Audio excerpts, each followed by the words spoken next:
Khayr Hello, здравствуйте. It's a pleasure to be here today. I hope you can all hear me. Today's session this afternoon is about trust. I'm trusting that the doors will soon close, everyone will be in here, and I hope you trust us to give you a 90 minutes that's going to be invigorating and interesting, and that will talk about solutions, because I think there is a challenge out there, we would all agree, with trust in society today. Trust in institutions such as government, media, NGOs, business, not just those four. But to highlight why we're here today talking about this particular topic, the spark of this was an Edelman survey that was taken across key markets in the world. And I'm going to give you some numbers that I'm going to make sure I get right, because I was so shocked when I read them that, well, just take my word, trust me on the fact that these are the numbers. They record, the Edelman survey is taken annually, and it looks at levels of trust and confidence in different markets, over 24 of them. So in the latest survey, some of the figures are from the US. The general population lost its trust in general in institutions by 9%. And among the more informed public, because they interview people who are both sort of everyday people and then those who hold leadership positions and are somewhat better informed, the trust level in institutions among the informed population of the US dropped by 23%. In fact, that figure is lower than that of the level of public trust in the Russian and the South African populations.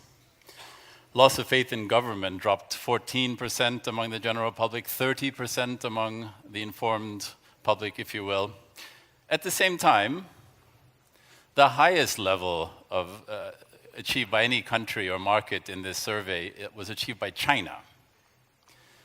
It's followed by India, Indonesia, the UAE, and Singapore. Now, I know we've talked a lot about media today. We certainly had a spirited discussion in the last session about social media and different types of journalism, citizen journalism, and so on. Well, the media is now the least trusted institution globally. In fact, 63% of the people who were interviewed said they do not know how to tell good journalism from rumor or falsehoods. It just goes on and on. I'm just going to quote a couple more numbers. There's a different survey that was done, the Reuters Institute Digital News Report. They looked at 12 countries. Across the globe, in the countries that they looked at, only 43% of people trust the news. Now, here's some interesting ones. 77% of people in the US now believe that major news outlets report falsehoods. 42% believe that journalists do so intentionally. And the President of the United States, Mr. Trump, has tweeted 200 times since he became president about fake news. So we have a remarkable panel gathered here today who are going to be discussing amongst themselves in what I hope is an informative and robust discussion, talking about these issues of, I think we've established, if you look at the surveys, if you look at your own feeling that you have trust, faith, confidence in the institutions that we're talking about, we need to find solutions. The problem is there, but how are we going to solve this? So without any further ado, I'd like to quickly introduce the panelists. Khatia Dekanoidze, who has served in various roles in Georgia. She was a Minister of Education and Science, and she was also the Chief of National Police in Ukraine. Pleasure. Joining her will be Emmanuel Dupuy, who's the President of the Institute of European Perspective and Security Studies.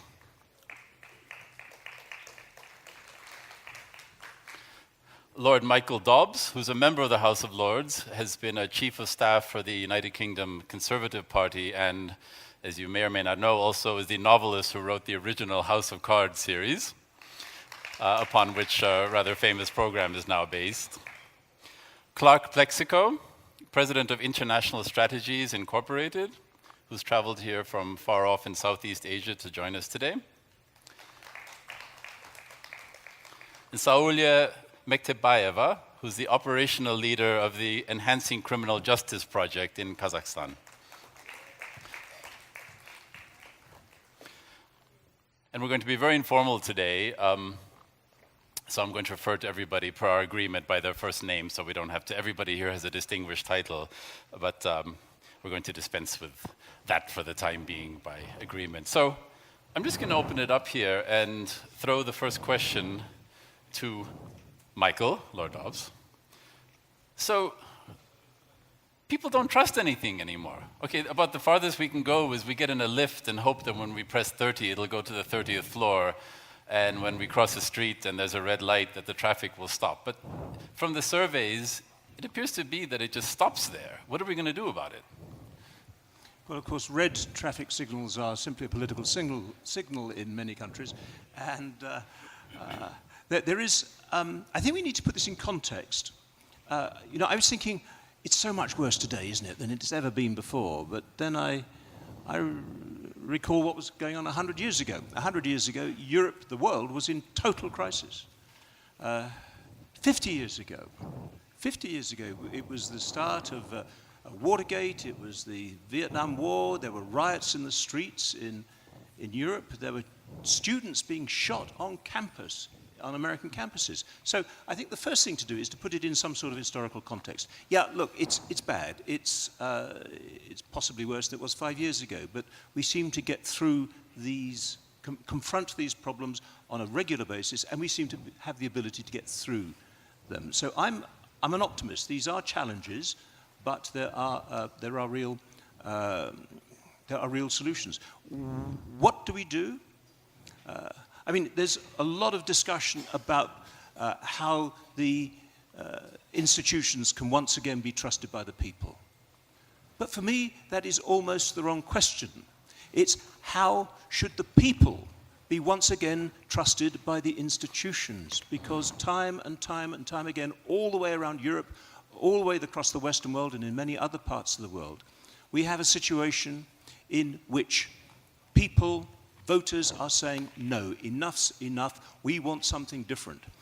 And the establishment, so far, is refusing to listen, which is why almost everywhere in Europe in the last 8 years, governments coming up for re-election have been thrown out, not wanted on voice, not fit for purpose. So what should they do differently? What should these institutions, because if they just sit back, I know you said it's cyclical and that over time it'll go back, but should they be doing something differently? Are political parties working? Because if you look at the elections, certainly in Europe, you could argue in different places as well that they seem to have been overturned, just like institutional media has been overturned. I think, to me, a lot of the time we look at the reaction as the problem, but maybe things weren't being done correctly in the first place. Is the problem social media and citizen journalism, or is the problem actually the institutional journalism that the citizen journalism is responding to?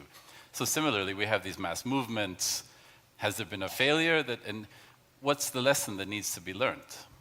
I mean, social media is a problem in the sense that they become echo chambers, don't they? I mean, we subscribe to social media and to respondents who, if you like, re-echo our own prejudices. At least with an old-fashioned newspaper, you used to turn the page and, you know, the political newspaper might have the right sort of political bent for you, but you would inevitably discover something on those pages that you hadn't been aware of, that you hadn't known that you were interested in. It was the great joy of turning over the page and not being sure what you were going to get to next. Nowadays, social media, you don't discover anything new.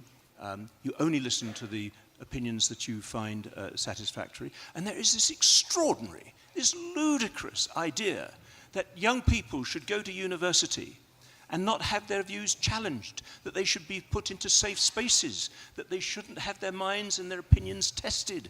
And this, to me, is actually, it's obscene. And I think that is one of the many simple dangers that we are facing today. Katja, institutions, you've worked in 2 different countries at a very high level. Are they working in Georgia? Are they working in Ukraine? What needs to happen if they're not?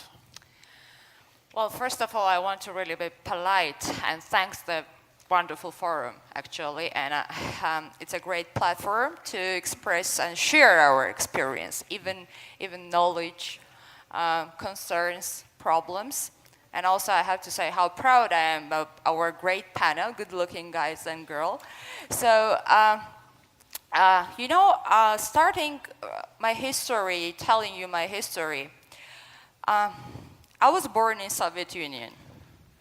And I got Georgian citizenship when I was 14 years old girl because Soviet Union collapsed and Georgia gained independence. And after that, there was a turmoil period in Georgia. Georgia was referred as a failed state because of the corrupted government, because of poverty, because of conflicts, and nobody, not a single citizen, trusted to the governmental institutions or media or some other institutions. Actually, after 2003, the situation changed dramatically, and I'm so proud I was a part of the government. Change why? Because we tried to regain the trust of the citizens to the governmental institutions, like law enforcement, rule of law, media, etc., judiciary, etc. Did we manage that? Of course, because, for instance, because I'm a law enforcement officer since 2004, the trust of the people, Georgian people, to the Georgian police, you mentioned just Georgian police glass building, increased from 6% to 86%. Can you tell us about the glass police stations? Because when I first read that, I was really struck by that. I'm not sure everyone knows about that. Yes, so how it's increased? Because, during Soviet Union, Georgian militia, as in the Soviet militia, was very corrupted. There were a lot of violations of the human rights.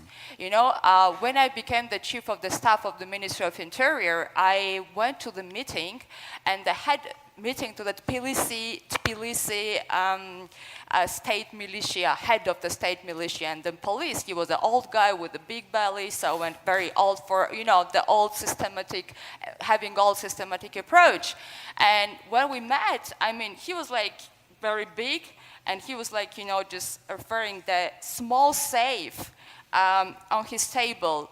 And he was telling me that, Madam Khatia, how many people I just put into the safe?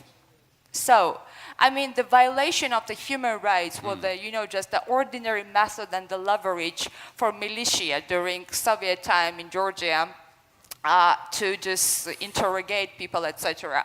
Glass buildings were the symbolic, transparency, the gaining the trust to the police. Why? Because when you're sitting on the interrogation with the police officer, your relatives can stand outside and look into the police station so and Glass. understand. Yeah, it was literally Walls, glass. Yes, everything. glass building. So what I want to say is that that's why we gain the trust. Actually, I have to say that I'm an idealistic person, a little bit still, despite the fact that I had been working in the public sector in 2 countries and in the police. I still believe in the rule of law, judiciary, democracy, and some other governmental institutions. I do believe, and I want to believe. That's why I worked a lot to just gain the trust in Ukraine for the police, in Georgia for the police and education system. And I think that the trust is a social contract between the one side to another, government and the citizen. Social contract to behave in the frames of the law, Georgian law, Kazakhstan law, whatever. And I think that we need social contract in terms of to achieve the highest standard of the rule of law, for instance, like the democracy. Yes. So, and couple of words also about the situation in Ukraine. In 2015, when Ukrainian militia just started to transform into the Ukrainian National Police, nobody believed, not a single man, that there's something we're going to change. And when I was appointed as the chief of National Police of Ukraine, everybody was like, oh my God, she's Georgian. That the reformers team had been invited by the Ukrainian government. She's Georgian. she was not born in Ukraine. Okay, she's woman, you know, and you know the gender issue in the law enforcement, it's a very kind of strong issue. What she's gonna take? But you know, what helped me? Ukrainian society and the young generation who stood on Maidan. Because a lot of people came to work for the police to change their country. So what I want to say is that if we work in the frames of the rule of law, democracy, according to the highest standards, so we can restore the trust. Clark, you were a senator for the state of North Carolina, and you were rolling up your sleeves, digging into some critical issues we've discussed. Perhaps you want to tell us a bit more about how the issue of public trust and confidence in how they choose their elected officials. Yes, thank you. I'm a little hesitant to go too much into the weeds, but there are two things. First of all, I want to say Michael, I think, is really on to something about the trust issue and reversing the question almost. And from the political standpoint, I'll touch on that first. I think that elected officials, politicians, have tended not to trust their people, not to trust their constituents. And I think part of that reason is that the hard decisions, the hard answers to questions and the challenges that people are facing right now in 2018 and have since the globalization and all the effects of that, they are so serious and they're so hard to find answers to that I think politicians don't trust the people to be able to cope with the hard answers, especially if those difficult answers require sacrifice. And what happens when politicians don't trust their people to be able to accept the solutions because they're too hard is that they start dancing around the truth. And that feeds that mistrust that the people have of their elected officials, and pretty soon you have this circle of distrust that's going on. From the political standpoint, I really don't feel confident to speak about any country but my own, though I've worked in a lot of different countries.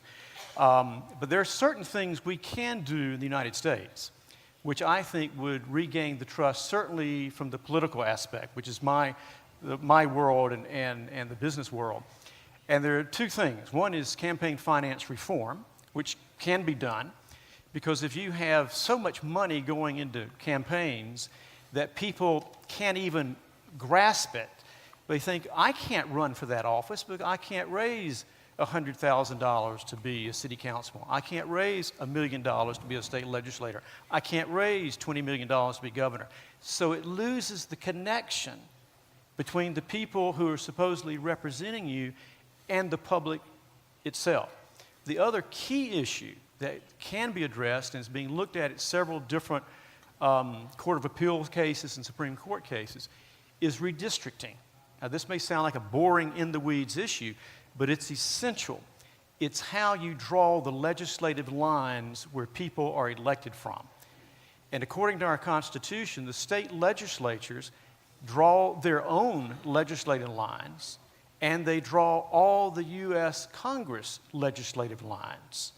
Now, what this means is that if you have a legislature dominated by Republicans or dominated by Democrats, they're going to draw those lines as well as they can using computer technology down to the finest little point and put as many Republicans in one district, if it's a Republican one, Democrats in another one. And what happens is the people in the middle, which is where most people are left out. And so their choice becomes, if they're in Republican district and they're a Democrat has no chance of winning at all. If you look at the statistics in the U.S. Congress, there may be 40 competitive seats, truly competitive seats. Out of how many? Out of 435. Well, now that's pathetic.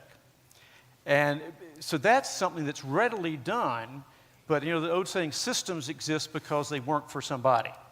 Well, right now they're working for the Democratic Party and the Republican Party in their respective locations. And what it will need is the people to say no more because they don't have a choice. Can I ask you then? Can I just jump Please. in there? Because I asked one of your colleagues, an American congressman recently, I said, what is your definition of success in politics. What are your objectives? And I expected him to say something like, well, there are values that I want to represent, that there are peace amongst mankind, equality of opportunity, something like that. Can I predict what the answer was? That I get reelected, that I stay in office. Exactly, re-election. Yes. And if that is all that politics has come down to nowadays, it's a very sad, very dangerous position to be in. But you know, Michael, one of the reasons that we have that is, and I have been in that. I am as guilty as others. You get elected, you get inside the Beltway, whether it's Washington or a state capital, and you begin to think, gosh, the other side is so bad, we better stay in power. It's just that the other side is saying the very same thing. And so what do? You draw the districts that keep you in power. But then you've actually defined one of the, really, you're forcing me to ask the next question. There are people in power in these institutions, and yet we're asking them to change the institution. Now, they got into the institution, had careers in it, succeeded in it by being part of the institution, an institution that we could argue is losing public confidence. How, it's like, I don't know, what is it, asking a wolf to guard sheep and all these sort of analogies. Why would any elected official want to change the system that guarantees them power? And so, and not just the specific case that you're referring to, but in all of these cases, what would inspire business to change? We have to talk about business as well. What would inspire the media to change? Because is it fear? Is it a sense of goodwill, doing the right thing? Because right now, unless you have a magic solution you're about to pull out of a hat and it'll hit the international wires, US congressional and state legislative districts are going to be divided fairly now. It sounds as though we're asking the elected officials to suddenly go against their nature and change the fact that they just want to get reelected. Well, as proof of that, I introduced a nonpartisan bill for redistricting, which would call for not Democrats, not Republicans to do it. It was immediately sent to the Rules Committee, which is the kiss of death. It means that bill will never see the light of day. Yes. So, as with anything, it has to be, I think, a public outcry. If it's a business and they think the business is unethical, people have to say, I won't buy this product. If it's the political aspect and they seriously won't change, they have to demand that. Emmanuel. Yeah, I wanted to hop in about what my predecessor said. Taking the important knowledge of time, momentum, and geographical dedication. We are speaking on a European Atlantic point of view in which political parties, centrality of power, two chambers, upper and lower chamber, were ruling our nations. But with decentralization, with the rise of new powers and the ownership of local, both in business and in politics, this is changing. You have new type of politicians. You have new type of aspirations. And of course, you have politicians shifting from one side to the other, saying, I want to be more active and I want to respond to my constituency. Therefore, the best way to respond to my constituency is to be on the ground. So it is important because we are here in nations, in Central Asia, in Caucasus, in which democracy, in which political ownership does not follow the same rule. It is only 25 years that these countries have been influenced by Occidental point of view, by partisan chambers, rule of law, constitution, driving or being the core, the milestone of the social pact. So I think we have to have this focus, time and area dedication. And to maybe summarize what I wanted to say concerning your question, Andres, I think it's not a question of mistrust. It's just a question of whether or not the politician is coping with his duty. He has the capability of anticipating what will be the new threats and the new opportunities of the future. Will, for example, as it was said in Davos, political leaders be in capability to cope with the technological tsunami which we're facing? We are in an era, just like in 1994, where when internet came, we did not know where it was going. With artificial intelligence, robotics, autonomization, job creation or job destruction, Angela Merkel spoke about the danger of artificial intelligence going to destroy 400 to 1,800 million of jobs by 2030. Our French president was more optimistic, saying the economy is changing, it is shifting to a new model, and it will be job creating on the same level of aspirations. What I wanted to say is that the first thing we have to have in mind, there was a survey in France about this issue, very interesting, is whether or not the politician is in capability of fulfilling his duty, and which is true at national level, is true at international level. It's about effectiveness, it's about legitimacy and legacy. What is true at United Nations is true at our political national levels. Do politicians overpromise? I remember people dancing in the street when François Mitterrand was elected. I remember them dancing in the street when Monsieur Hollande was elected. They were at the time. They're dancing in the street, and then in the most recent case, he probably had the lowest popularity levels of any French president in the Fifth Republic, as far as I can tell. So, Well, do they overpromise? They get elected, dancing in the streets, and then what? Why? Well, President Macron is a very interesting study case. First of all, he was elected on the principle of having someone not elected, which was a candidate from the extreme right, which is very important. He was elected taking into consideration that more than 40% of the people did not cast a vote. So he was not as well as elected as his predecessor. There was, again, a survey which was issued 2 weeks ago asking the French, after 1 year of mandate, because he was elected in May, what has changed? And for 43% of the French, nothing has changed. No worse, no better, nothing has changed. But could it have changed in a year? No, it has changed because there is a narrative, a positive narrative about the governance, the new governance, or better governance in Europe, calling for economical ownership, putting France on the Maastricht criteria, less than 3% of the debt. We are at 2.6. We have the ambition by 2022 to be at 0.5. And of course, to take in consideration our role as a sort of substitute to global leadership. And I think this is very important. There's a paradox. People mistrust politicians, mistrust political parties, but they are looking for leadership. And they are looking for leadership not only because you have Erdogan, not only because Vladimir Putin has been elected for the 4th time, not only because Sisi has been elected with a huge amount of popularity, because to cope with the environment and the threats of the future, which are obviously not national but sub-regional and transcontinental, you have to have ownership of politics. And there is this paradox. Less politicians, less corrupted politicians, but someone who gives the way and paths for the future. I think that they're looking and waiting for the different type of leaders. Yes. I mean, looking at Macron, I mean, I'm not a kind of, I like him. I liked him a lot because of his, just popular, he was picking up popular in a popular way, etc. But I mean, what kind of leaders? I mean, look at Trump.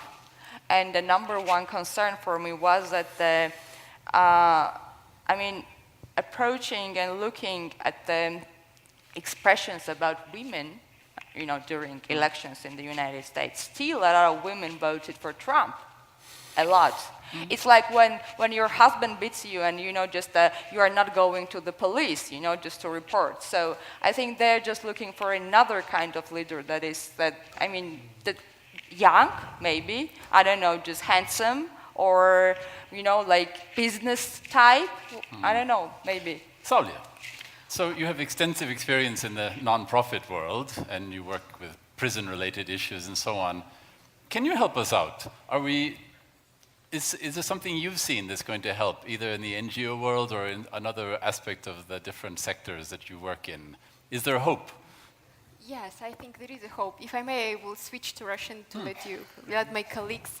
They call me troublemaker because I'm switching to Russian, but sorry because of that. Я разделяю позицию моих коллег. I would share the position of my colleagues, and I think, why are we discussing trust today? Because throughout a very long period of time, when we, the civil society, were talking about the work of this public sector, we would always have that discussion in the context of human rights. For a very long period of time, we would talk about it in the context of the human rights, whether the government authorities are obeying, complying with those human rights concepts. And now the context is somewhat different. We see that there is the Ministry of Happiness coming up in some of the countries where are not only looking for some access to information, we're looking for the internet access. So we are sometimes even say that there is a right to internet access, although it's not in the international legal documents. Then there is no right to happiness in the legal documents, in the international legal documents, but we're requiring that happiness from the governments. And we have new requirements to the governments, and we expect totally different set of totally different services from the state. And the whole dialogue from human rights is shifting to a new level. The dialogue of client orientation on the part of the state. It's not just a government service, a public service that we want by a civil servant to be provided, but we want him to smile at us while providing that service. In other words, we expect totally different things from the government representatives, from the public service servants, and therefore it becomes so evident that the level of trust to that government authority is important. If the official is not smiling to us, if he's not transparent, if he has no account, he doesn't respond to our messages, then the level of trust will change. And then we will see new leaders coming up. We've talked about the new presidents, the new leaders who will have their accounts, who will talk about human rights equality, who are open, accessible, and we can see that the ratings of such leaders are growing.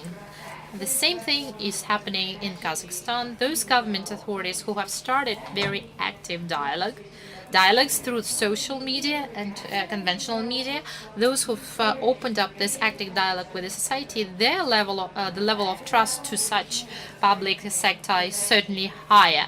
The reason why police stations should be transparent and open to show that the power is open and it provides public service. I think it's the critical point for the government to understand that public trust is important.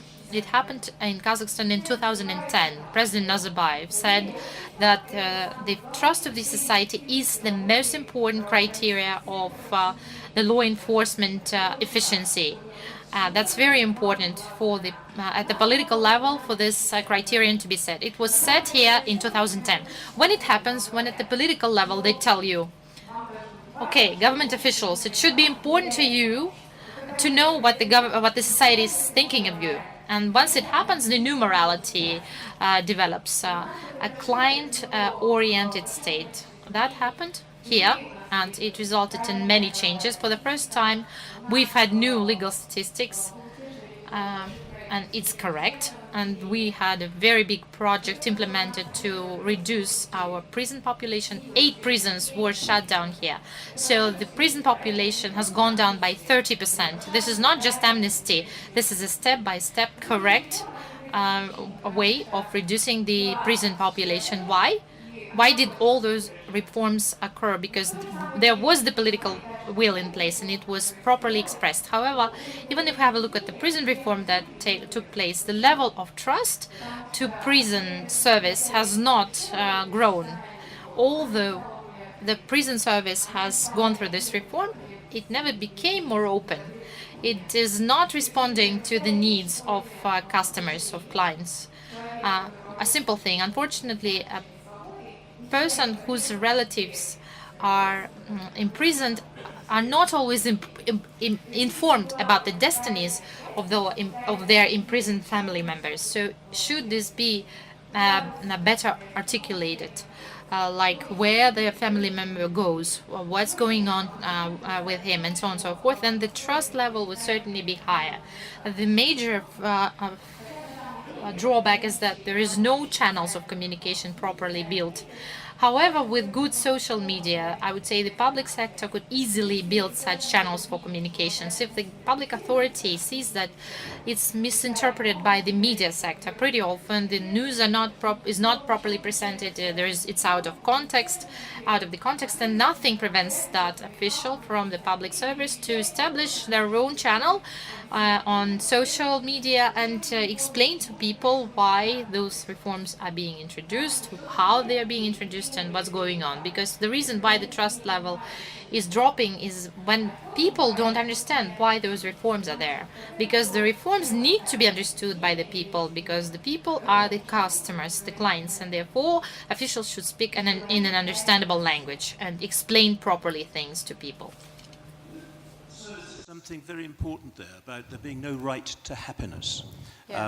And of course there is no right to happiness because no one can guarantee happiness. What the American Constitution talks about is the right to the pursuit of happiness, which I think is a very, very different concept. Yeah. And you talked about human rights, and we've talked about democracy earlier. Now, forgive me, but I think in the West there has been a unique period of arrogance about these things, that we conceive of human rights and democracy in only one way. And for the last 20 years, we have been going around the world, in Iraq, in Afghanistan, in Libya, in Syria, insisting that our version of human rights be forced on other people who may actually see the world in a rather different way. And as a result, the West has become uniquely weak, uniquely disrespected, trying to do the right thing, but not having the capacity to stand back and say, hang on, I think we may have got this wrong. I think there might be a different way. Instead, we are still embroiled after Iraq, Afghanistan, even Libya, which was obscene. We are still embroiled in that extraordinary thing called the civil war in Syria. And we are only making it worse. So is it a great surprise that people look at our governments and say, actually, I've got no respect for you, and this is not what we wanted, particularly amongst the young? Emmanuel? Yeah, well, I want to continue on what Michael was saying. Former Prime Minister of Singapore, Lee Kuan Yew, mentioned the fact that democracy is a burden for the development of a nation. And when you take the example of Singapore, which can be assessed as postmodern democracy, or as Jawad Zarif, Minister of Foreign Affairs of Iran, or Sergei Lavrov said in the last Munich conference, we are shifting to a post-Occidental democracy, which is to say that the way we see democracy, with all the rights, with all of the duties, in France we are more than democratic, we are republican. That is to say that we have trust in institutions, but we utmost have trust in the people building the social pact. Philosopher Spinoza said, you don't born citizen, you become citizen. That is to say, everyone is part of this social pact, rights and duties of everyone. But what I wanted to raise the fact, continuing on what you're saying, people in Singapore are very happy about the situation living, more than $25,000 of personal GDP. And that is to say, we have to put a shift on the way we have a sort of Eurocentric or egocentric point of view about a certain number of values. I'm not saying that, I'm not putting aside the universality of human rights, transparency, ownership of public decision, but what I'm saying is that each nation has its history, each nation has its geographical dedication, and we must take that in consideration. The world is complex. We must not focus on a Westphalian way of seeing the world, because this is changing. And this is changing because in front of us, we have less interstate dependency or interstate relations, but we have states having to cope with new actors, NGOs, positive NGOs, or negative NGOs, terrorist organization or criminal organization. So to take that in consideration, you have to put a new mindset in the political decision-making process. Resilience, everyone is part of the system. Ownership of the responsibility when you are dedicated to, as again I will quote President Emmanuel Macron, to build a new grammar of what is the common goods or the common goods inside the globalization. So this, I think this aspect which is important from down to top and not top to bottom. It's interesting you mentioned negative NGOs. Moises Naim in his book talks about a gap that's being filled by, if you will, you can look at Al-Qaeda as an NGO, that absent the fulfillment of whatever it is that different institutions should be delivering, that others will arise to take their place and fill the vacuum. Katja. Despite all our concerns, I have to say that actually we're living in the different countries, and the region I work and I live in is very much different from the region you guys live in and work, Europe and the United States. Unfortunately, I mean, in the countries like Ukraine or Georgia or like Moldova or some other countries, you know, I'm not talking about the occupation which, you know, Georgia and Ukraine is suffering from, like 25% of the Georgian territory is occupied, and also there is an open war with in Ukraine, in Donbass, and Crimea is occupied. But also I have to say that there is a huge threat like of the state capturing, right? Corruption is a huge threat, and because of corruption and because of the state capture, the people don't, you know, just trust the state institutions or some other, even NGOs or the civil society. Of course, I'm not saying that there is no corruption in, you know, just in Europe or United States, or because, you know, petty corruption, it's so difficult to defeat the petty corruption sometimes.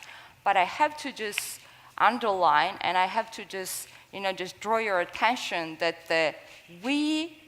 I mean, the countries like we are, Georgia, Ukraine, we are still struggling to become the part of Europe. We are still struggling and fighting to become the part of NATO. And, you know, we are still witnessing Russian propaganda in Georgia and in Ukraine, how West is bad, you know, like the just, you know, talking a lot of bad stuff about the social issues, LGBT rights, you know, religion, etc., etc. But we still want to be part of the civilized world. So what I want to say is that we and you, unfortunately, we still have the huge challenges, the bigger than you have. Like, again, in the United States, because I lived like a lot of, several years in the United States, I have a lot of friends there, you know, but when Trump was elected, again, you know, it's a huge example, right? Everybody's talking about that. I like to talk about the US president now. But when Trump was elected, the people start talking about the state institutions. Okay? I mean, the judiciary system, just the rule of law, Senate, Congress, you know, just some other political establishment, which they are saying that they don't trust. But they were talking about the state institutions. Look at another side of the region we live in, right? We still are fighting and struggling, in the physical war, like with Russia, and like the war for democracy and the rule of law with informal leaders and the corrupted leaders, etc. Well, I wanted to raise a question. Why do you want to go into NATO, United Nations, or in the European Union? I was precisely saying that each country must invent its own system where it lives. It does not have to go to east to west. NATO is something which now has 68 years, United Nations 73 years, European Union 61, and it is re-emerging very timidly. What is important is global ownership where you live, subsidiarity, regional cooperation. You don't need to go from here to there. You must, for example, in Ukraine or in Caucasus, invent what we invented 60 years ago, subsidiarity, solidarity. You don't need to go where we... Of course, we're not talking about the physically going from one place to another. Yes, but... What I mean under become the part of the civilized world and the part of European Union, I mean the values, okay? Values. I mean the values, Western values, human rights, civil society, rule of law, which we are in some countries, rule of law is like, there's no rule of law. And still, you got the corrupted leaders who are so corrupted that the corruption index, for instance, they are like the below somewhere, okay? And because they are corrupted, they can't pay to the police officers or the judges or the detectives or some other. So what we're talking about is that we want to be better. We want to be the part of the civilized world, and we want to share, the common values of democracy. So that's what I mean. Of course, physically, it's a lot of benefits, but still, it's security because of NATO, it's economical security because of the European Union, but also what I mean is the European Union and the Western values. Clark?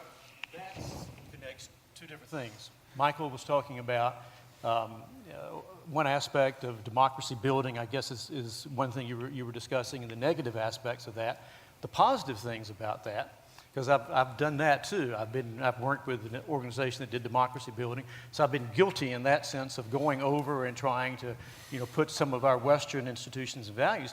But the flip side of that is sometimes it's wanted, and sometimes it's asked for. It's not just necessarily going in and putting the American or the British or the French or the Italian way into it.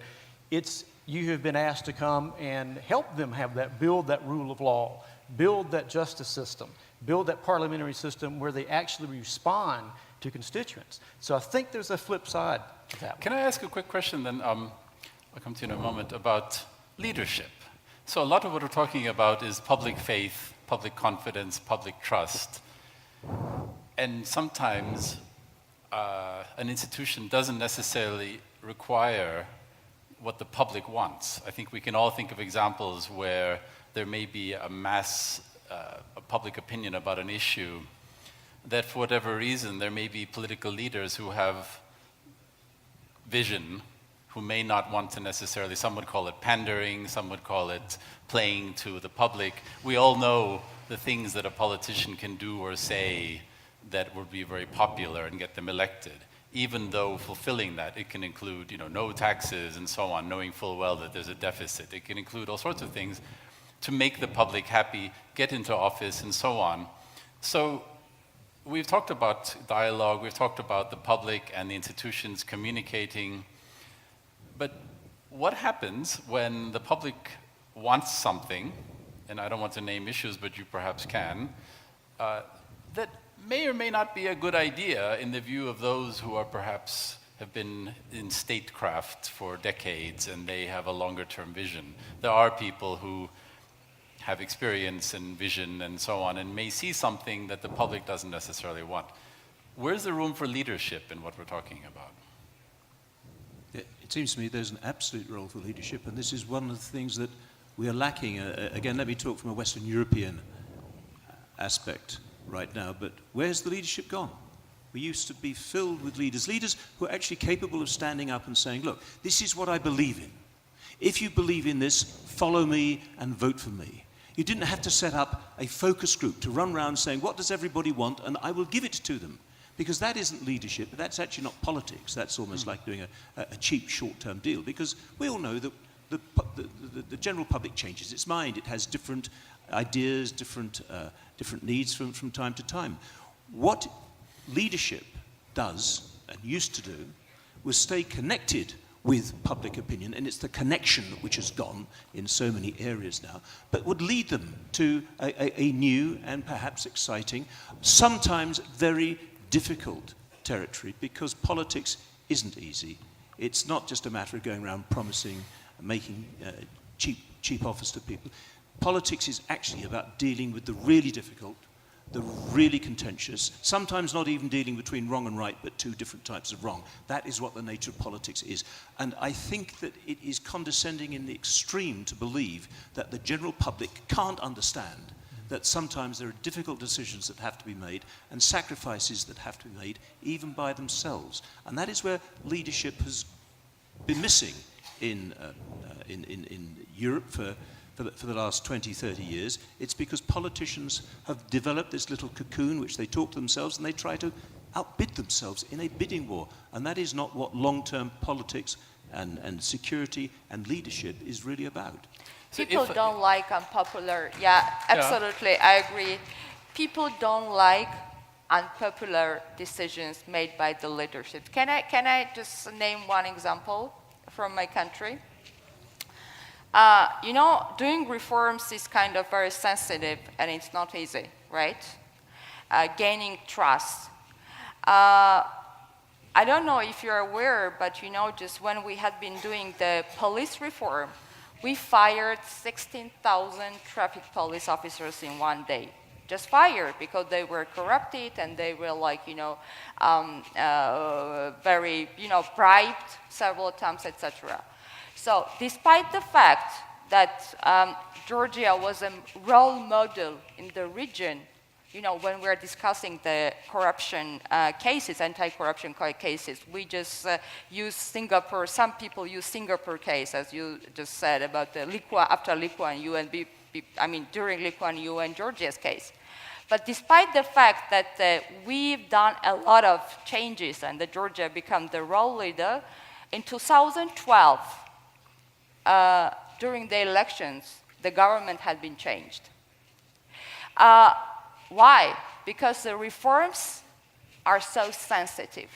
Because during reforms and during the changes, you have to, as a leader, and then the political leader, you have to take and you have to just do the very unpopular steps, like the firing the 60,000 traffic officers, and you know that they have families and that they need to feed their families, or fire the judges. So, I mean, sometimes leadership is like the sacrifice to the great mission, which is maybe idealistic, but I think that it is important. Because you may be voted out of office. I mean, therein lies, and again, we know of cases where politicians didn't want to take a stand, so they put it to a public referendum.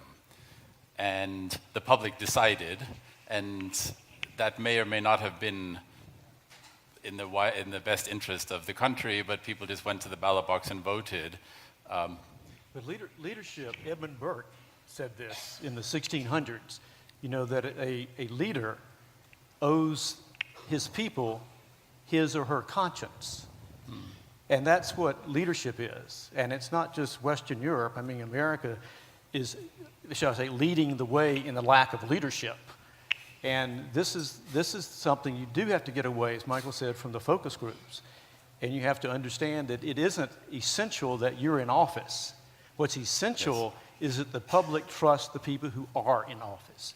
You're there for a limited amount of time. You're there to do the people's bidding and the people's good.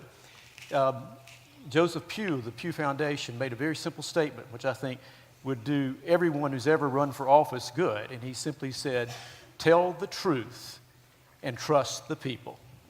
Salve. I'd like to continue on leadership. I think it's not an issue of political promises at the electoral times. No, the thing is how you work when you're already in office. Today, when everything is developing really fast and we're discussing media, when information spreads very fast, it's not only about being objective and truthful, but it's also about being fast at that.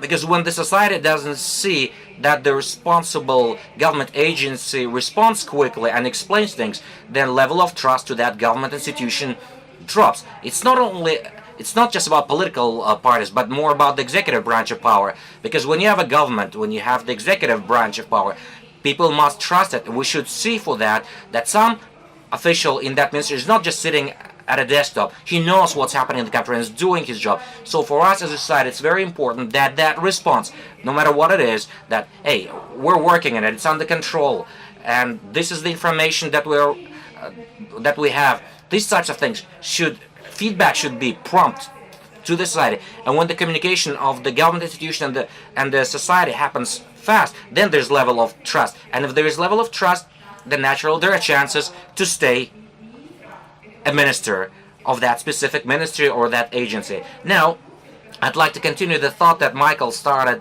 about youth. Here you should also consider things in the context. Look, our youth in our new states. These are the people born when statehood already happened, when the Republic of Kazakhstan was established in 1991. Everyone born after 1991, they trust this state very much, for they've never seen a different state. For them, it's a given, and nothing changes for them. So the level of trust of that youth is significantly higher than those who, like me, were born in a period of a different statehood. And Katya was saying as how she got her Georgian citizenship. The same is true for me. There is also a major part of population that saw different state. And for that category of population, this statehood is not a given. It's something that happened in their eyes. They saw it. And these people are very critical to this government, to this state, because they know how quickly things change. Even the statehood may change. They saw that during their lifetime. And forget about new currencies, new technologies. Even a state may change that they live in. So in our consciousness, any transformation is possible. That's another level. And that's why we have a different level of trust. And perhaps it happened to everyone. And Edelman research shows when the last financial crisis struck, the global one, I was working with Swedish experts. You think the most stable traditional state, and the experts from Sweden who worked here with me in Kazakhstan right after the crisis struck, they came to me very pale because they opened up their accounts because of the financial crisis. They lost a lot of money.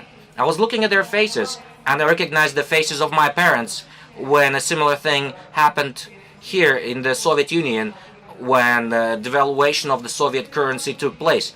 A similar event. And this crisis of trust, of confidence, is partially related to all those economic changes and all the transformation that is happening in this ever-globalized world. And I think the proper answer here is to learn from business. Business responds to all these needs very quickly. Brands don't want to lose confidence. They're very prompt in responding to any needs. They're very responsive to the customers that have negative experience in collaboration with that business. The governments should also become modern. They should also respond quickly and objectively to all such needs of their customer, their citizen. And the faster the governments, the states learn from business, the better it will work to trust this government. My son, in what he believes in gadgets. So, and all his friends. So this is absolutely different than you're right, Saul is right. Interesting point about business, because we've been talking about a certain type of institution, obviously government and politics and so on and NGOs, but is the answer in business? Do they take more rational decisions? Can the public have more confidence in them? Because things change. Obviously, you think about, my Nokia phone is pretty much gone. Blackberries are gone. Technology comes and goes. Companies come and go and so on. They adapt to changing circumstances. Perhaps people have confidence in business. Panel? Well, before responding to that, I wanted to continue on the argument about how leadership is engaging with youth. And it's, again, a paradox. When you take what was the milestone of the change, of the regime change, I will take only the example of the Arab Spring, in which youth were not in accordance with the leadership. Regressive leadership, nepotic leadership, kleptocratic leadership. But there was a double inspiration. The youngsters who went in the streets in Bourguiba Avenue or in Tahrir Place were asking for popular sovereignty, but national sovereignty. They were calling for leadership. Another leader, but they're still calling for leadership. And this is why we are now in the situation we are living in Tunisia. So it's very important to have this idea that a leader is not only the one who is in power, but the one who has the vision, a long-term vision. De Gaulle used to say, it's not important that I'm president.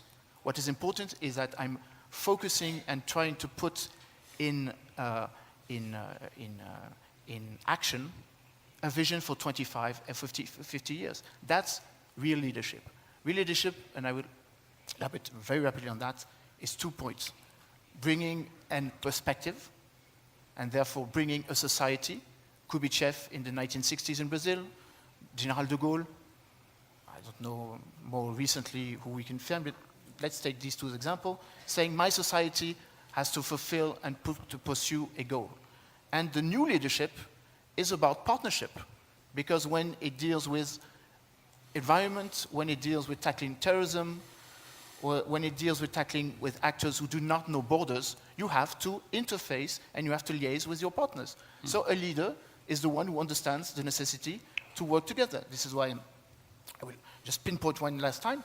I don't think you need to find a model in the European Union. You have to create a model of geographical cooperation in Caucasus, in Central Asia, in Africa. Now it is done, because you now have 54 nations all wrapped up together after more than 50 years of creation of African Union.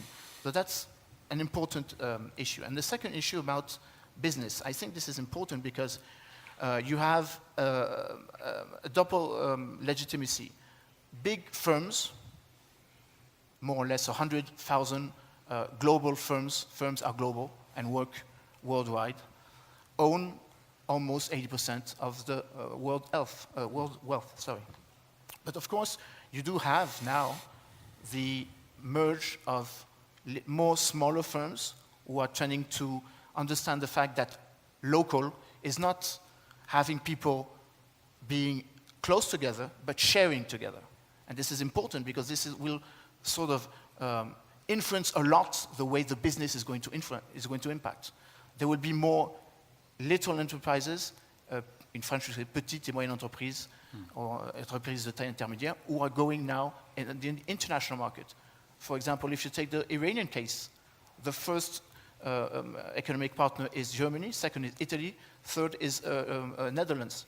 But when it comes to Italy and Netherlands, it is small companies, business-owned companies, who are investing or are making this action, courageous action. So to respond to your question, yes, business has a responsibility. I do feel that business has a social responsibility, an environmental responsibility, and a political responsibility. This is why it's important to have business entrepreneurs understanding politics and politics understanding what they are willing. Such type of forums is one of the answers. Another type of answers is having more understanding from the political side of the economics, and of course from the economics when it takes on politics. So Yes. this is what just I wanted to throw in on the table. Good. Michael. I get very passionate about the youth. They call it, the millennials or post-millennials as they are now, Generation Z in America. And this is a Western perspective, but we really have shortchanged them. I come from a generation where we were brought up where almost anything was possible. There seemed to be nothing that we couldn't put our ambitions to. But what has this new generation had? Its first practical memory was probably the attack on the Twin Towers. They followed that with wars everywhere throughout the Middle East. We then visited them with a financial crash, which seemed to be everything that they had been taught to trust wobbled.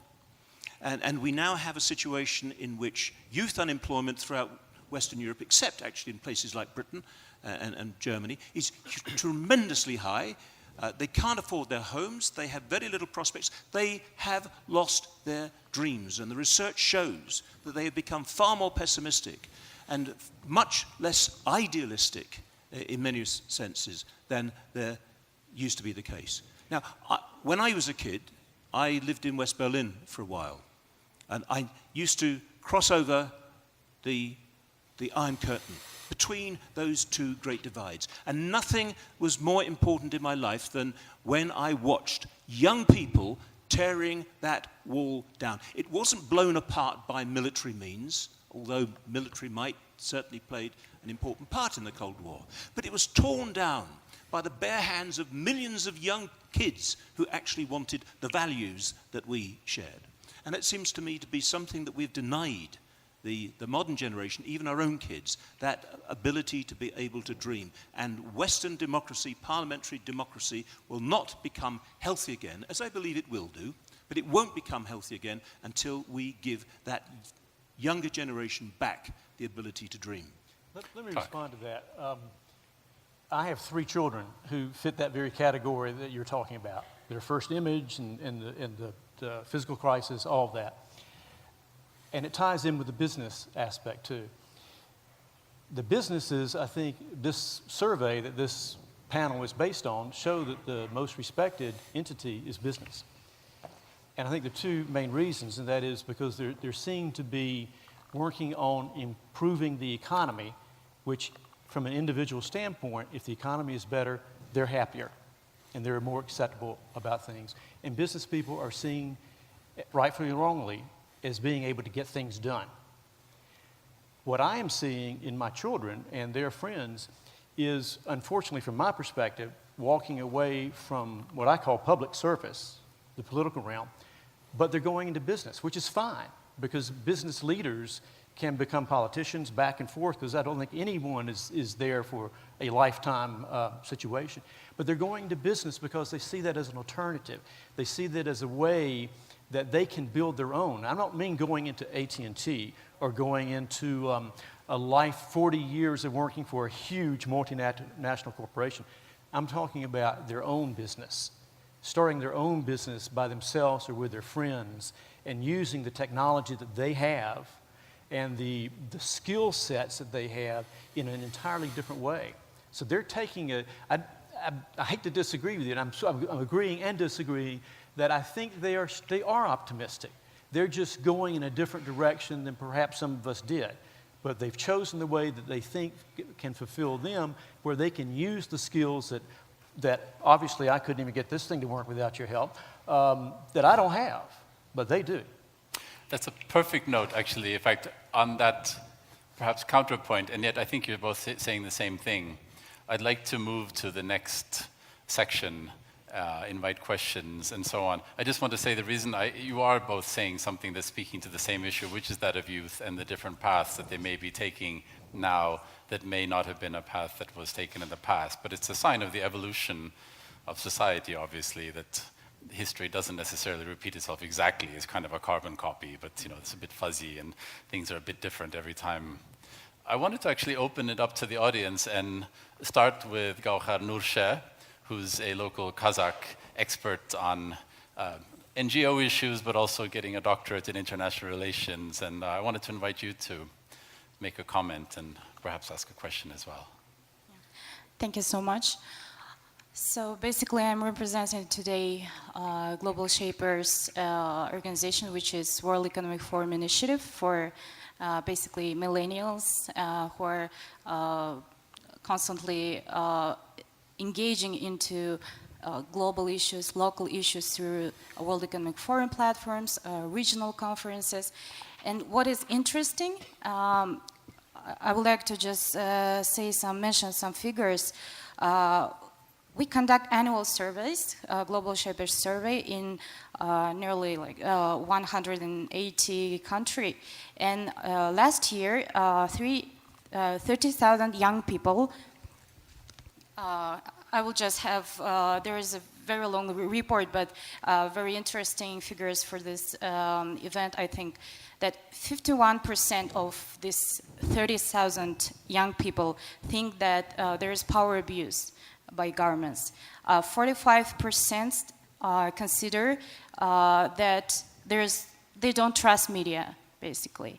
And another figures, which is interesting, I think, to this forum and to our country, are some reports from Friedrich Ebert Foundation, which say that 42% of Kazakhstani youth, they believe and happy, and I mean, they believe in that we live in democratic society and pretty good with government and other practices. But what interesting is that 45% of that youth, they do not basically plan to be engaged into politics. 49%, they don't want to be engaged into different social activities and NGOs. So this is just for thinking how does it basically happen. So I think there are some main trends which are usually discussed on our platforms and basically in other, I think. First of all is I want to say that power diffusion, which you mentioned about Moses Naim, who said that power diffusion and basically end of power. But what he says about like there is no, he doesn't mean like there is end of power per se, but he says that power is changing. Basically, the agencies of power and the way how we kind of practice this power. And another way which we use in our organization, and I know that our businesses and even universities in Almaty are switching the type of management. Basically, like holacracy or agile versus rigid frameworks of management. Technological disruption, migration crisis, and what well-known French economist says the global inequality in the world and within countries and among between countries and regions. So all of these trends, how can we basically react, and how does it connect it to these forums, to this event that these many actors, like micro actors and macro actors, all of these actors have to be, there should be kind of holistic approach how they can react to this very rapidly changing perceptions in media, what has happened like due to technological disruption. And just yesterday we were on the training by Viktor Yeliseyev, who said that another forums and channels are raising like YouTube channels and etc. So all of this, I think, poses new questions to us and for the society, for the government. And basically, in Kazakhstan, we see these changes through social media, where we see like many officials are trying to be active in social networks. And in Almaty, for example, trust through setting trust through architecture, through urban architecture. Just last year, all of this, all of the buildings in Almaty, there were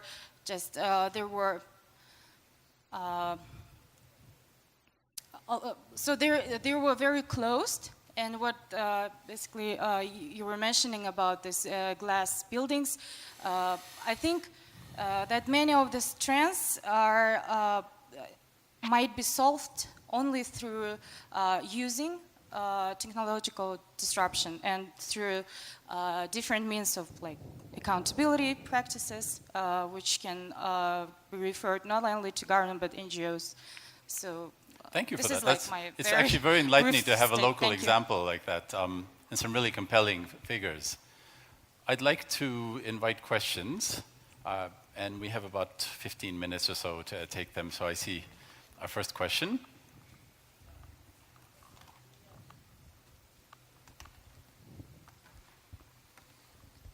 Добрый день всем. Приветствую.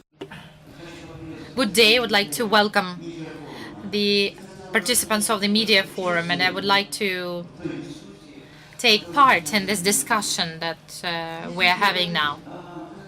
If we are to talk about Kazakhstan and about the role of trust or the share of population having trust in the government authorities, I would say that, and I would agree with my colleague Saule Miktibayeva here, the most important thing is communications between the public services and the citizens. If such communications could be properly streamlined, then the corruption component might have been addressed. President Nazarbayev wrote a paper, Rohan Guru Jan Guru, which is an encouragement for everyone to start with yourself. So I would say this is the right recipe. Start with yourself first. We have some of the movements forward. For instance, the Supreme Court's openness. They have a special office, and anyone interested in getting the information might come to that office and get the information that they want. Similar things we see. The General Prosecutor's Office is also moving forward towards having something like this. One thing that interests me when we talk about values, Western values, human rights, we tend to forget that the geopolitical interests are always ahead of everything. Whenever there are some geopolitical interests, then human rights might be violated. A small example, Iraq and the disappearance of Saddam Hussein, his death almost broadcast live when a severely wounded person was in fact still beaten up and finally killed when he was deprived of his fundamental right to live. Well, we're saying that there is a crisis of trust towards human rights activists. The human rights activists always talk about major civil, social, and cultural rights, and they try to promote those rights, and they try to use those rights and exercise those rights. I have a question to you. Then, if this is a Republican constituency, then a Democrat will never win. That Democrat will never win even if the program is good and it could be implemented and can improve the situation in that constituency. I turn to as. Yeah, I will try. I've warned everybody at first I was getting ready to go down into the weeds, and it could get sort of lack of translation in that. If in a district that has been drawn in such a way that only a very conservative person can win, then a more liberal person just won't win, and the reverse. What I'm saying is we can move away from that and create districts that are made up. First of all, people generally don't change the way they vote in America very much. If you voted Democratic most of your life, you're pretty much set you're going to vote that way in the next election, generally speaking. Same thing with Republicans. And everyone knows you have to register as one or the other or an independent. So that's how you can decide where your lines go based on where Democrats are registered or Republicans are registered. So it's no mystery about it. You just draw those lines based on population and registration. It's frustrating for someone who believes in that institution of Congress to believe that their vote isn't counting because of the way the line is drawn. An easy solution is to draw it where you have an equal number, roughly, of Democrats and Republicans. That becomes a competitive district where people have to talk about solutions, not I believe this and the other person is bad. But you have to actually work on solutions because you're looking at the middle ground. The end result of partisan elections is that people come together in a state capitol or in Washington, and there's no reason to work together because they're way over here on one side or they're way over here on the other, and there are very few people in the middle. What I'm advocating is you work to create a system that more people are coming from the middle, and there's a reason to compromise and have a win-win solution. She may not get everything that she wants, and I may not get everything that I want, but we both can win. And that only comes from the middle ground. Thank you. I want to jump to get some more questions. We don't have much time left. You had raised your hand. Yes.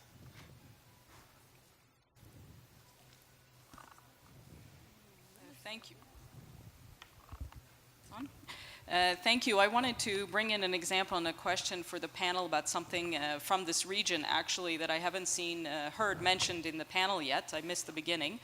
But I think to take a look at the model of Armenia and what has happened in Armenia recently is an example exactly of the topic that we have at this session today. Because this is something that maybe hasn't been given enough attention, maybe because it's a small country that's tucked away in the South Caucasus and people don't look at it very much.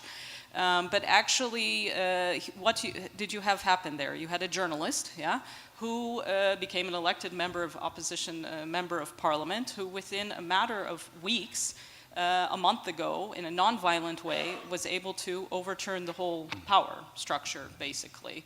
And this is still a transition in process. I'm not making any conclusions about how it goes. But here you had many of the elements that you discussed here today, and I'm wondering whether this is the new equation.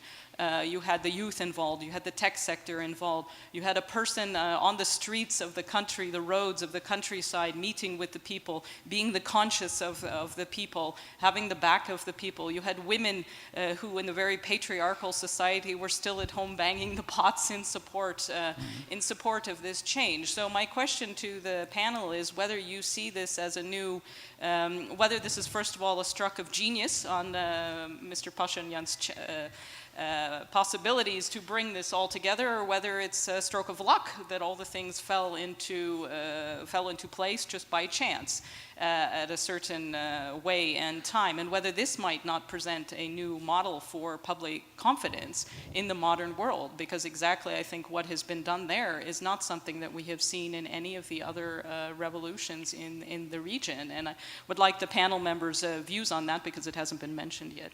Emmanuel? Yeah, I wanted to elaborate precisely, I forgot, about the Armenian case. Very interesting, because what happened before the revolution is also important. In October of last year, there was a change of power ownership. No longer presidential legitimacy, but parliamentary legitimacy. Exactly what you did, I think, in 2014 in Georgia, or 2013, 2014. That's important. It's not only presidential, one person deciding, but the legitimacy of the ruling party which wins the election. But nevertheless, Pashinyan did not win the election, and nevertheless, he is prime minister. What is very important is the fact that for the first time, the revolution was not only focused on one area of concern, Yerevan, place of Republic of Yerevan, or Maidan, for example, and it was widespreading all over the nation. That is important because it is, to my point of view, the first, I should maybe diminish a bit my enthusiasm about this revolution, but it's the first time that social media played really its role. Because during the Tunisian revolution or the Egyptian revolution, it was used in some places, in Cairo, in Tunis, not everywhere.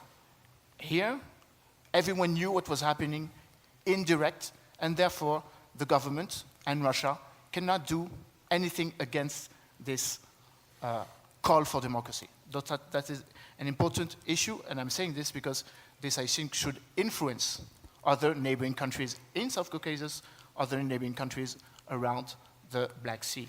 I wanted to address the geopolitical aspects of, really rapidly, what the lady said. We haven't absolutely mentioned that, and that is important.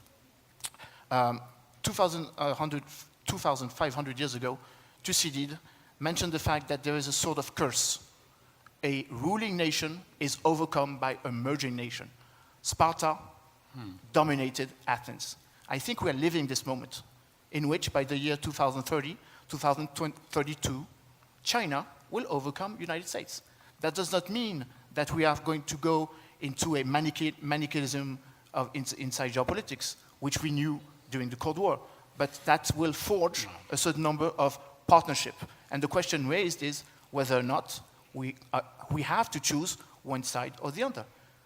Again, General de Gaulle in 1966 said there is a third voice. During a discourse he made in Phnom Penh, in Cambodia, he said, I want to be equidistant. Peking, Moscow, and Washington. I think we're living the same situation. Interesting. BRICS plus, is a new way of seeing non-alignment as a response to regressive power on one side, or maybe, I could have put that for the United States, a bit of irrelevant or a bit of strategical fatigue or strategical non-ownership. Thank you. In a currency. We have about 5 minutes left for questions. Over there, yes. Добрый день. Good afternoon. Here is my question to all of the participants. In fact, trust is when a person promises something and he keeps his promise. And there is no evolution with that, and it's not something that we can manage. If you promised, do it. And in that regard, it would be interesting to see what your stance is, Saulé. What about social work? Public works as a measure of punishment for going back on your promise. If I may, I would try and tackle this from somewhat different angle. The thing is, in transitional states, and Kazakhstan is such, a very important point is that on top of proper communication that we discussed earlier, there should also be a system of managing change, strategic work of the government sector. Because what happens is, as you rightfully say, at the level of leadership, there are some promises made, but there is no system of managing change, and these promises just freeze in the form of a document when there is no system of delivering it to the very end, to the lowest level of government structure. The second point is things being strategic. We work a lot with ministers, with top level of government, and many ministers say when we start talking about strategic, what strategy a ministry has, they tell us we have no time to think about strategy, we don't do things strategically, we fight fires. We fight fires in the sectors that we are responsible for. So lack of strategic approach and system of managing change leads to promises, political promises not being kept, and that ruins trust. And now, should such people be brought to public works? That's an interesting question. It's more of a political thing, but there's a unique instrument, an alternative form of punishment ruled by judges. I support that, but we should admit as a fact that an official, a government official, may make mistakes. If we agree with that philosophically, we can move forward. Right now, we're not allowing public officials to make mistakes. As a result, everyone's afraid of punishment of this. With centralized system of government, there is no room for initiative. We should allow them some room for a mistake, but they should recognize them and they should take corrective action. And our system, special law enforcement system, does not include that category of room for mistake. We looked at the number of acquittals in our courts, and we see that specifically because of acquittals in this society being perceived as a mistake of law enforcement, the number of acquittals is very low in Kazakh courts. Philosophically, we should offer that. The government has a right to make mistakes as long as it fixes it. Over time. Yeah, very short. In Armenia, I was in Armenia just, when he won, I mean, so, and just one word, which was my feeling, simplicity. Even the slogan Pashinyan had, like the Armenia without surge, so everybody remembers. So simplicity was on social media. About the accountability, so in a democracy, when you don't like political parties of the politicians, so you go and you don't vote for them. So if they corrupt it and they don't do their work or they are misleading, so you have to arrest them. So I don't have an answer about this, intellectual work, but, I'm like, you don't have to vote, first, in a democracy, and second, if he's or she is corrupted and misleading, as misdemeanor, so they must be arrested. That's my opinion. Okay, 10 seconds from Michael, and then... 10 seconds. I've been listening to this wonderful discussion. Political trust, lack of it, it must be all my fault for having written House of Cards all those years ago. But may I, on behalf of everyone on this panel, thank you all for this wonderful invitation to be here. It's been a fantastic afternoon. You have a lovely city here. It's a great conference. And on behalf of us all, I simply want to thank you most sincerely for the privilege and the honor of being here this afternoon. Thank you. Thank you. And I wanted to thank you. Thank my esteemed panelists. Thank the audience. I greeted you with Hayırlı greetings, and I say farewell now with Rahmet, Thank you. Spasiba. Thank you very much for coming, and I think we all learned something today.